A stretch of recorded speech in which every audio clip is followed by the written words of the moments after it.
I'm Brooklyn. Welcome back to my YouTube channel. I know it's been a minute, but we've been busy. You can see my background here is nothing special, but we're in process of finishing like a little recording studio, and I'm so excited about it. So next time it's gonna be fun and cute, but for now it's pretty plain. And I just have a little scrap video to show you how to make a couple things. So one of them is these really fun improv log cabin blocks. And this is a pink one. This is one that is like just a bunch of random colors sewn into the like finished block. So I'm gonna show you how to make this. We also have this little basket. This is done with strips. I keep this next to my sewing machine and it like catches all the stuff that we just like have. So like threads and random like pins that I don't feel like putting back in the pin cushion because I'm being lazy, and clippers and stuff. This is fun because it just stays right there. This is a little ball that my grandma taught me how to make. This is fun because you can save every scrap. And I know we like to do that, right? Quilters, we don't want to waste. So this saves every scrap and you use it as stuffing, or you can use it to make the little thing. In addition to that, I also have our new scrap quilt. We sell this as a kit that has like all of these little squares already cut, and they're pretty random, they're pretty fun, but the pattern's really simple. So you can add in your own scraps and do it just with your own, or you can have the kit and make it big and just whatever. Scraps are such a fun template. So I'm gonna just get straight into this tutorial. The very first thing we're gonna make is that cute little basket, and I'm using strips. This actually came from our scrap strip pack, and so I'm cutting them into a little bit different size lengths just so that there's some variety. I take the strips and I cut off any selvage that is like fluffy or weird because I don't want to have that texture in there. And then I like to fold them in nesting each other so that there's only one raw edge. And folding them and sewing them makes it so that the outside of the print stays on the outside. And that's really nice to keep, you know, the color and everything on the outside. There will be some of the inside of the print that shows just because that's how it is when you do this method, but this keeps it so that most of the color stays out. And I'm just gonna keep sewing this. To make this basket, I made one strip that was about 15 feet long, and I'm just showing you a little bit, and I cut these apart until it was one big strip, and I didn't worry about ironing it or anything, just because it is like a fast project. So here's how my strip looks when it's all sewn together.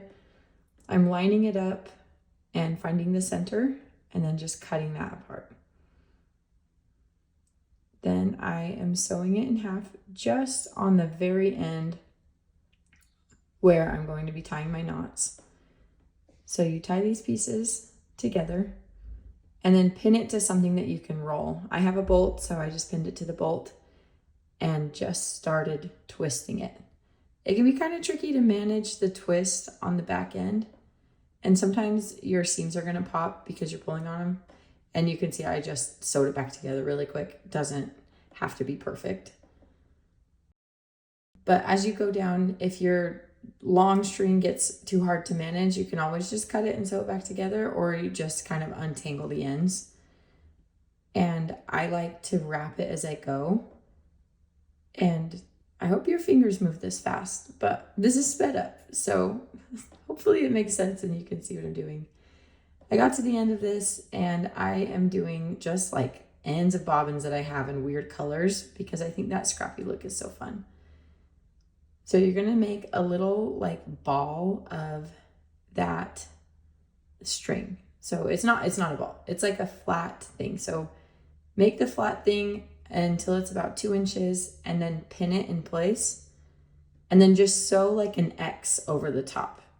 So sew through all the layers and make a little X. Trim off any threads that are going crazy. And now I'm gonna set my machine to like a really large zigzag stitch, and just starting in the middle, I'm sewing around that edge, or like in between the two pieces. And then as you go, you just add in more and more of the string.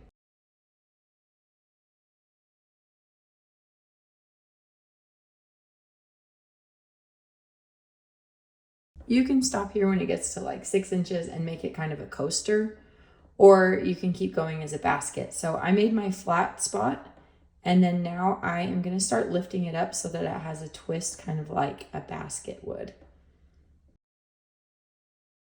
And the tighter you hold this and the tighter you pull it, the more of a three-dimensional look you're going to have.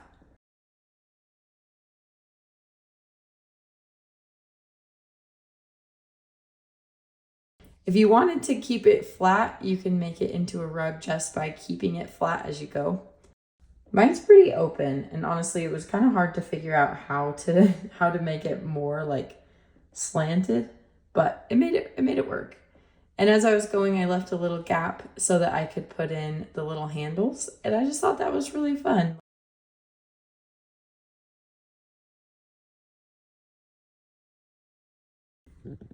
The next thing I'm gonna make is this like improv log cabin. So I have all these little tiny pieces. This is perfect for tiny pieces. And I am going to place them on a piece of fabric that I'm using like as a backing. You could use interfacing, but I have these random size blocks that I don't have a use for. So I'm using these. And once you place your centerpiece down, you just sew edges. So I'm alternating if I'm sewing like a whitish background color, and on this one, just like alternating the colors.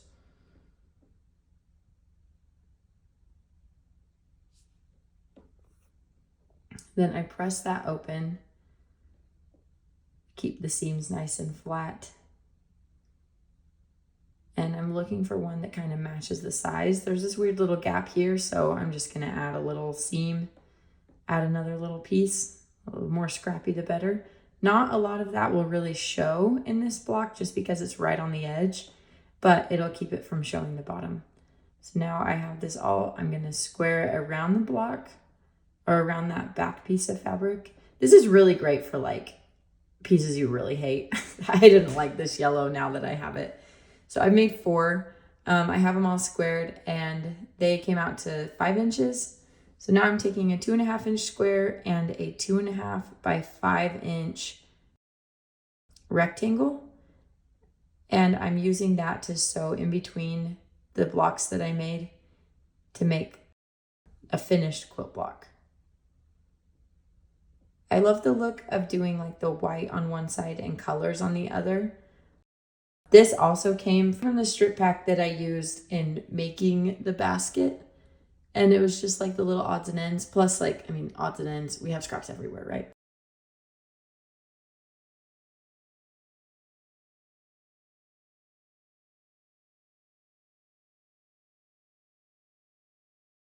So now I'm just taking those pieces that I made and sewing in that center piece and making sure that the middle block lines up with the other blocks. And I totally love the look of having like contrasting where it's like color and then like more neutrals on the other side because it highlights the shape of the block that you made. And I just think that looks really nice.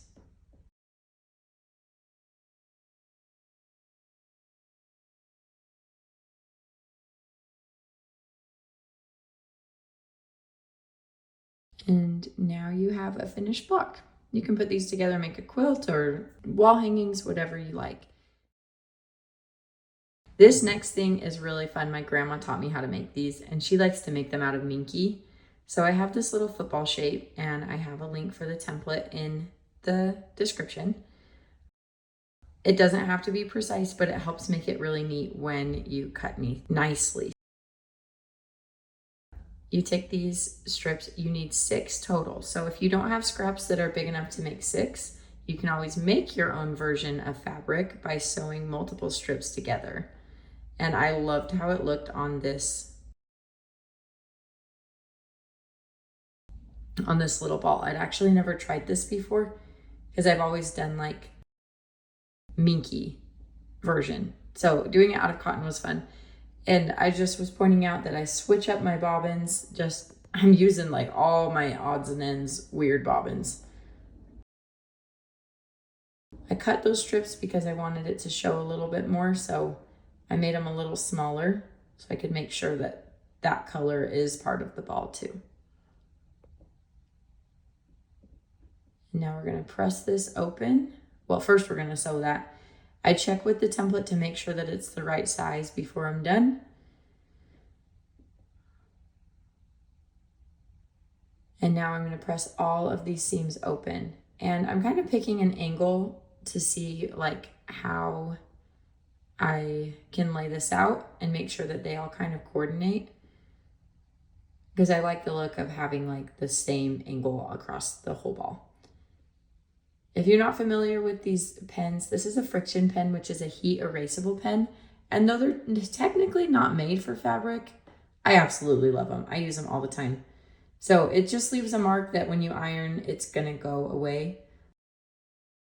And it's really nice for when you don't want to have marks on your fabric. Next, I'm sewing one of the navy pieces and the strip pieces together. I make sure to hit a back stitch on each of those little seams because this thing is gonna get stuffed. So you wanna make sure that it's like really strong.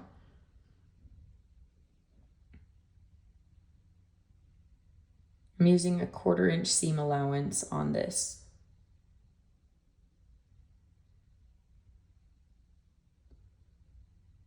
Now, if you're a quilter like me, this is where things start to get 3-dimensional, and I don't love 3-dimensional sewing, but it's not so bad, okay? This is a great thing to practice with.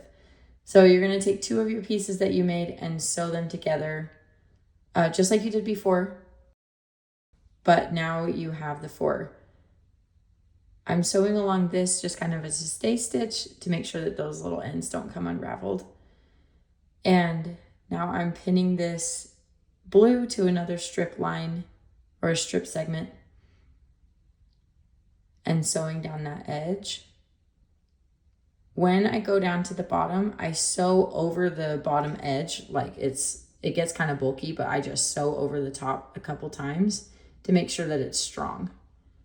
My kids love these balls, and I love them because when they throw them at each other, they don't get hurt. So on the last little segment, I sewed and left a gap in the center so that I could turn it out. And now you have the outside of the ball. This is another one that I made. And all those little odds and ends that are like way too small to do something with, I just start chopping them up. And the smaller the better, because it doesn't get like as clumpy if they're really small. And you can also use like leftover batting. That's a really good use for this. But I save all these ridiculously tiny, tiny pieces and I stuff these fabric balls with them. It takes a lot and it feels really good to not waste things because, you know, we're quilters. We don't want to waste, but these are all going to good use, and it's really fun to see how many of them can fit inside a ball. It's all recycled and it is like a good way to use our scraps. So once you get the ball pretty tight and pretty full, then you're gonna want to take a needle and do some hand stitching to close that up. I'm using what is called a whip stitch. So you come in at the bottom, making sure these edges feel folded and that everything's tucked in nicely. And I just go around, make sure I'm getting both of the folded edges in the stitch. And the more you stuff it with, like when you're stuffing it with the fabric scraps, it gets pretty dense. But if you stuff it with batting, then it's like a little lighter. And that's how you make a little fabric ball. It's like the easiest little thing and it doesn't take too long. I like stuffing them like while I'm watching a movie or sewing them up. They're just really fun. And like I said, kids love them and so do parents because they don't hurt each other or break windows when they throw them. The very last project that I'm going to show you is our really simple scrap buster pattern. So it's 2.5 inch squares and you sew them together with a rectangle that is 2.5 by 4.5 inches. It's like the simplest block. But when you put a bunch of them together and you can kind of just like arrange them however you want, it makes a really fun scrap quilt. So we have a kit for this too that you can add in your own scraps and make something really awesome.